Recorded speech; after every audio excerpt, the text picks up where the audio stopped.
Hello students, बच्चों ये आपकी ईएमसी की वर्कशीट है और जो ईएमसी की जो वर्कशीट आती हैं वो 9 से 12th क्लास के बच्चों के लिए आती हैं। तो ये जो आपकी वर्कशीट है, पहले तो हम ईएमसी का मतलब समझ लेते हैं। ईएमसी का मतलब होता है एंटरप्रेन्योरशिप माइंडसेट करिकुलम, जो क्या करता है कि आपको पढ़ाई के साथ साथ आत्मनिर्भर बनाता है। कि आप जो दिल्ली गवर्नमेंट चाहती है कि हमारे जो दिल्ली के जो बच्चे हैं वो ऐसे बच्चे बने कि जो नौकरी के पीछे भागने वाले नहीं बल्कि दूसरों को नौकरी देने वाले बने, वो खुद अपना कुछ न कुछ व्यवसाय स्टार्ट करें। तो आपको क्या करना है, यहाँ पर अपनी पढ़ाई के साथ साथ आत्मनिर्भर बनाया जा रहा है। तो आज की जो हमारी वर्कशीट है इसमें बताया गया है गिरकर संभलना। गिरकर संभलने का मतलब है कि जो हम गलतियां करते हैं, कोई भी काम हम स्टार्ट करते हैं और उस काम को स्टार्ट करने में कुछ हमें असफलताएं भी मिलती हैं, कुछ कहीं पर हम सफल भी हो जाते हैं। तो उन असफलताओं से हमें क्या करना है, समझना है, सीखना है कि कहाँ हमसे क्या गलती हुई है, किस वजह से हम असफल हुए हैं। तो यहाँ पर ये जो वर्कशीट हमें आज समझा रही है, गिरकर संभलना मतलब वही है कि बाउंसिंग बैक फ्रॉम फेलर्स, कि अपनी गलतियों से कुछ ना कुछ हमें सीखना है। अब यहाँ पर दो लोगों के बीच में संवाद हो रहा है, बातचीत हो रही है। यहाँ पर एक लड़की है और उसकी मदर है। ये लड़की अपनी माँ से कहती है कि इतनी प्रैक्टिस के बाद भी मैं डिबेट कंपटीशन हार गई। तो देखो यहाँ पर एक शब्द है डिबेट। डिबेट का मतलब होता है बहस, मतलब कोई ऐसा विषय जिसके ऊपर बहस की जाती है, चर्चाएं की जाती हैं। तो यहाँ पर डिबेट का कंपटीशन चल रहा था और उस कंपटीशन में ये जो लड़की है ये हार गई। निराश मत हो, तुम्हें बस टाइम को ध्यान में रखकर बोलने की प्रैक्टिस करनी है। उसकी मदर उसको समझाती है कि तुम्हें निराश होने की ज़रूरत नहीं है, तुम्हें टाइम को ध्यान में रखकर बोलने की प्रैक्टिस करनी है जहाँ पर अभी कमी रही है, जिसकी वजह से आप हार गई हो। फिर ये लड़की अपनी मदर से बोलती है, आप ठीक कह रही हैं, अगले कंपटीशन के लिए मैं टाइम मैनेजमेंट का पर काम करती हूँ कि जब नेक्स्ट टाइम जो भी कंपटीशन होगा उसके लिए मुझे टाइम को मैनेज करके चलना है, उस पर फोकस करना है।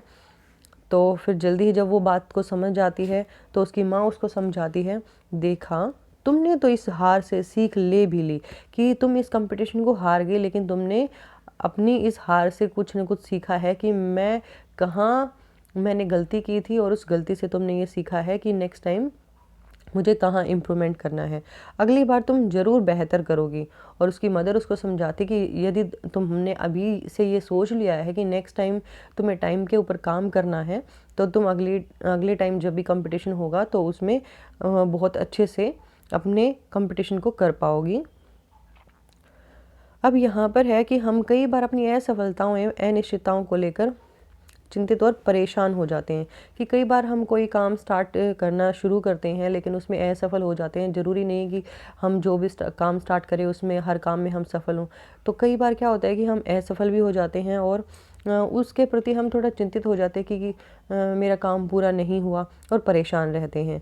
ऊपर दिए गए हुक्म में टाइम मैनेजमेंट पर काम करते हुए हम हार से सीख लेते हैं।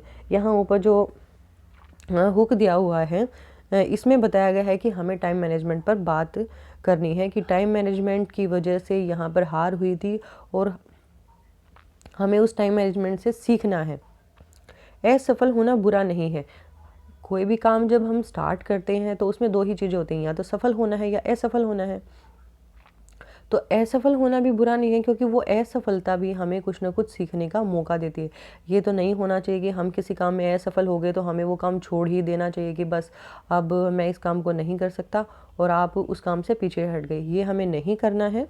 अगर हम अपनी असफलताओं को एक अवसर की तरह समझें, यदि हम अपनी गलतियों को, जहाँ पर हम असफल हुए हैं, उन गलतियों को, उन असफलताओं को एक चांस माने और उससे समझें कि वे हमें अपने कार्य को नई और बेहतर तरीके से करने का एक मौका देती हैं। कि जहाँ पर हमारे से कमी हुई है, हमें नेक्स्ट टाइम क्या करना है, उस कमी को पूरा करते हुए अपने काम को अच्छे से करने का एक मौका देती है और सफलता की तरफ ले जाती है। क्योंकि जब हम नेक्स्ट टाइम उस काम को करते हैं, हमें ये पता है कि किस वजह से हमारा काम पूरा नहीं हुआ था, किस वजह से हम असफल हुए थे, और नेक्स्ट टाइम हमें वो गलती अपनी रिपीट नहीं करनी है।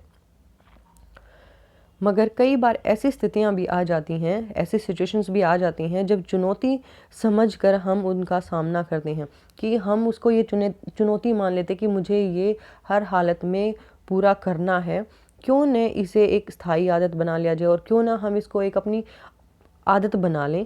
हम इसे एक आदत कैसे बना सकते हैं, इसको समझने की कोशिश करते हैं एक गतिविधि के जरिए। और इस आदत को हम कैसे अपनाएं अपने जीवन में, उसको समझने की कोशिश करनी है हमें। और उसको हम कैसे करेंगे, यहाँ पर एक एक्टिविटी दी गई है, उस एक्टिविटी के जरिए हम इसको समझने की कोशिश करते हैं। आइए गतिविधि शुरू करते हैं। अपने माता पिता या भाई बहन या साथियों के साथ अपना जोड़ा बनाएं। आपको क्या करना है, किसी एक तो आप खुद हो गए, एक आपको किसी भी एक सदस्य को चुना है, या तो मम्मी के साथ, पापा के साथ, भाई के साथ, दीदी के साथ अपना पेयर बनाना है, जोड़ा बनाना है। अब आप दिए गए अखबार की डबल शीट पर खड़े हो जाएं। जैसे न्यूज़पेपर की डबल शीट होती है, बीच में से फोल्ड होता है, तो आपको ये पूरी की पूरी बड़ी शीट लेनी है। अखबार पर खड़े होते हुए केवल पैरों का इस्तेमाल करके आपको क्या करना है, ये जो न्यूज़पेपर दिया हुआ है यहाँ पर आपको खड़े होना है और सिर्फ अपने पैरों का यूज़ करना है। बाकी शरीर के किसी भी पोर्शन की हेल्प नहीं लेनी है। अखबार को बिना फाड़े, अखबार फटना भी नहीं चाहिए और उल्टा पलटना होगा। मतलब जो नीचे वाला जो सरफेस पे जो एरिया है उसको क्या करना है, आपको ऊपर लेके आना है, और जो ऊपर वाला एरिया है न्यूज़पेपर का उसको नीचे लेकर जाना है, उसको पलटना है। और ये जो टास्क है आपको कितने टाइम में पूरा करना है, 1 मिनट के अंदर आपको इस टास्क को पूरा करना होगा। पहले 1 मिनट के बाद सभी रुक जाएंगे। तो जब आपने जो पेयर्स बनाए थे, अलग अलग जो टीम्स थी, उनमें ये देखना है कि 1 मिनट कंप्लीट होते ही आप सबको रुक जाना है। और जो जोड़ा पहली बार में अखबार नहीं पलट पाए, जिसने पलट दिया बहुत ही अच्छी बात है कि वो सीख गए, उन्होंने क्या टेक्निक यूज़ की कि वो अपने काम को पूरा कर पाए। और यदि कोई नहीं पलट पाता है तो उसको क्या करना है, दूसरी बार 1 मिनट का समय और लेकर फिर से कोशिश करेंगे। फिर उसको 1 मिनट का और चांस दिया जाएगा और उसको दोबारा से कोशिश फिर से करनी है। जैसे यहाँ पर ये न्यूज़पेपर के 2 डायग्राम्स दिए गए हैं कि ये जैसे 2 भाई बहन हैं, इन्होंने क्या किया, न्यूज़पेपर की पूरी शीट ले ली और इस पर ये पेयर बनाकर खड़े हो गए। यहाँ से जैसे ये जो लड़की है अपने पैरों की साइड से नीचे से फोल्ड करना स्टार्ट करती है और यहाँ से ये लड़का फोल्ड करना स्टार्ट करता है।